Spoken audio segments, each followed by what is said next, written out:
L'exposition commence par une œuvre de Delacroix.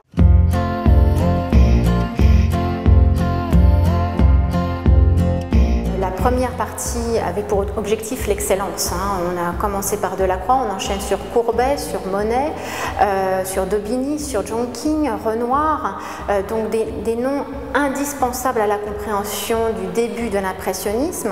Et donc il était cohérent de choisir à la fois des grands noms et des artistes peut-être moins connus du grand public, mais dont les œuvres ont été vraiment ciblées, sélectionnées.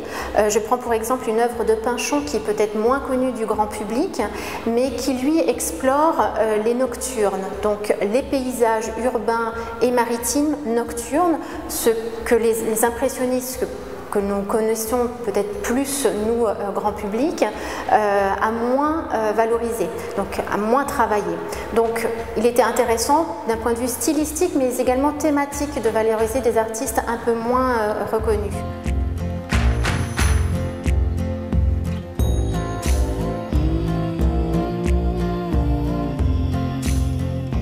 Bonnard, Vuillard font partie inévitablement de l'exposition, comme le Sidaner, qui ouvre aussi sur des paysages immenses de la fin du XIXe siècle. Et on enchaîne sur les fauves, sur Dufy, Lot, bien sûr, fait partie de nos collections, et Vlaminck.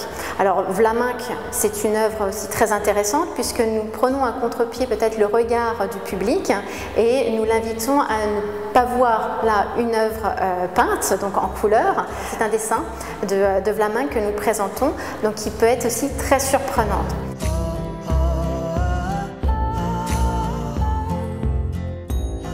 L'exposition s'achève sur une présentation d'artistes photographes.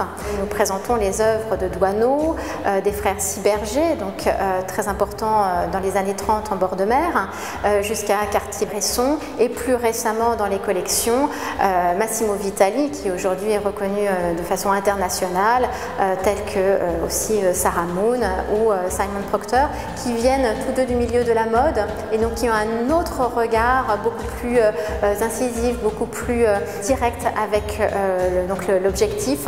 Et on invite le visiteur à faire une promenade esthétique dans l'histoire de l'art, donc de 1830 à nos jours.